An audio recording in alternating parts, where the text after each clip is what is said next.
Assalamualaikum warahmatullahi wabarakatuh. Pada video kali ini kami dari kelompok 5 akan menyampaikan formulasi dari praktikum sedang steril injeksi eritromisin.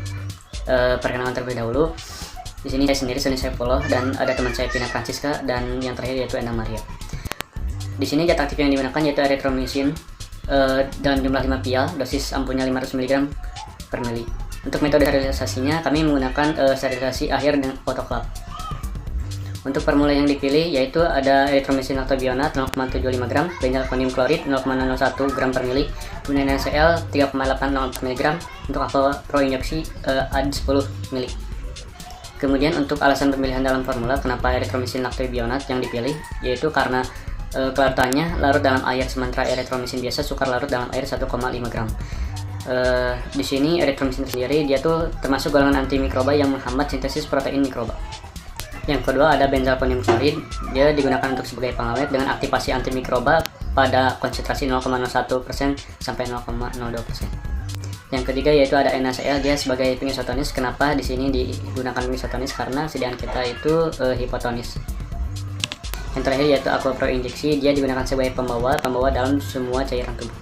Selanjutnya yaitu ada monografi untuk eritromisin lactobionat, dia stabilitasnya stabil dalam suhu 30 derajat, untuk larutannya larut dalam air. Yang kedua ada benzalkonium klorid, untuk larutannya dia sangat mudah larut dalam air dan etanol 95%. Stabilitasnya dia bersifat higroskopis.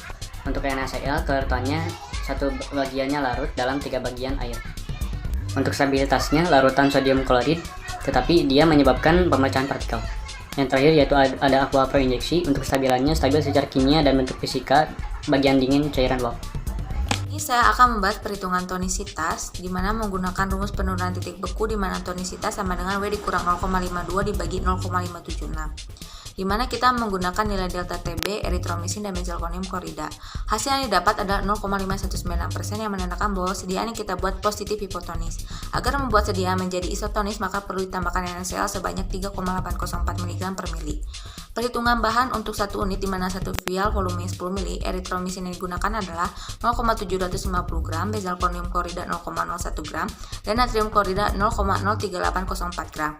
Untuk 1 batch di mana kita membuat 5 vial, eritromisinnya adalah 3,75 gram, benzalkonium kloridanya 0,05 gram, dan natrium kloridanya 0,1902 gram.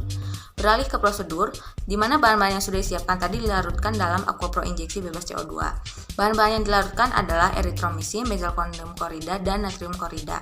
Setelah itu ditambahkan aqua pro injeksi bebas CO2 sampai volume yang diinginkan. Setelah itu, sediaan dimasukkan ke dalam vial dan dilakukan sterilisasi A. Di mana sterilisasi A ini merupakan sterilisasi akhir yang menggunakan autoclave pada suhu 121 derajat Celcius selama 15 menit. Setelah sediaan disterilisasi maka dilakukan uji evaluasi. Uji evaluasi yang digunakan adalah uji organoleptis, uji keseragaman volume, uji kejernihan, uji kebocoran, uji penampilan fisik wadah, dan uji pH. Uji pH ini dilakukan saat sediaan belum dimasukkan ke dalam vial dan belum mengalami sterilisasi akhir.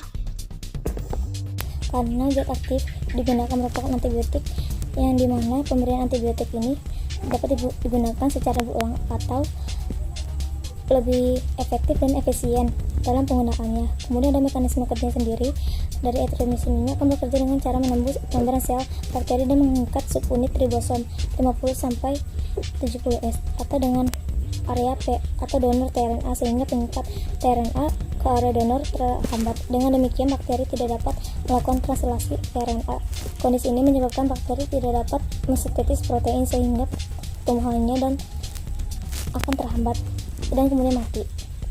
Kemudian ada farmakokinetik adenonya yang dilihat dari absorpsi yang mana eritromisin ini menjadi basa. Eritromisin sangat rentan terhadap inaktivasi asam lambung dan tablet yang tersedia secara komersial dilapisi dengan pelapis tahan asam enterik atau disangga untuk melindungi obat dari keasaman lambung. Steroid juga sangat rentan terhadap inaktivasi asam lambung, tetapi steroid dan etil sinat adalah asam stabil. Kemudian ada distribusi ini didistribusi secara luas ke sebagian besar jaringan tubuh dan cairan. Hanya berkonsentrasi rendah 2-13% dari konsentrasi serum yang didistribusikan ke CSF. Kemudian metabolisme eritromisin ini sebagai sebagian di metabolisme di hati oleh CP3A4 oleh dimetilasi yang menjadi tidak aktif, kemudian metabolisme tidak dikenal. Kemudian ada ekresi dari erythromycin injection ini terkonsentrasi di hati dan dihilangkan dalam empedu. Kurang dari 5% dari dosis oral dihilangkan, tidak berubah dalam urin. 12-15% dari dosis intravena yang dihilangkan tidak berubah di dalam urin. Kemudian ada indikasi dan dosis. Indikasinya itu sebagai antibiotik dan dosisnya terbagi menjadi anak-anak dan dewasa. Anthrax 15-20 mg per kilogram setiap hari diberikan dalam dosis terbagi setiap 6 jam, itu dosis untuk anak-anak. Kemudian ada antraks 20-40 mg per kilogram hingga 4 gram setiap hari diberikan dalam dosis terbagi setiap 6 jam, itu dosis dewasa. Kemudian ada kontraindikasinya yang digunakan sebagai hipersensitivitas terhadap erythromycin. Penggunaannya bersama dengan obat-obatan tertentu yang sangat bergantung pada CP3A4 untuk metabolisme yang meningkatkan konsentrasi plasma dikaitkan dengan kejadian serius dan atau mengancam jiwa, misalnya acetonitol, cisapride, limoside, dan terfenadine. Kemudian ada aturan pakai. Aturan pakai ini diberikan melalui intravena atau IV. Kemudian ada efek sampingnya. Efek sampingnya itu iritasi vena dan tromboflebitis dengan pemberian intravena, perubahan detak jantung yang melambat atau semakin cepat, aritmia ventrikal, ruam, urtikaria, gangguan pendengaran, dan vertigo. Kemudian ada toksisitas. Toksisitas ini pasien dengan gangguan gagal ginjal terutama yang terlihat pada bayi prematur berisiko mengalami akumulasi aluminium yang dapat menyebabkan toksisitas batasi, tetapi perlu dicatat bahwa 4 mg per kilogram aluminium yang diberikan secara intramuskular menyebabkan akumulasi pada konsentrasi yang terkait dengan SSPP toksisitas tulang.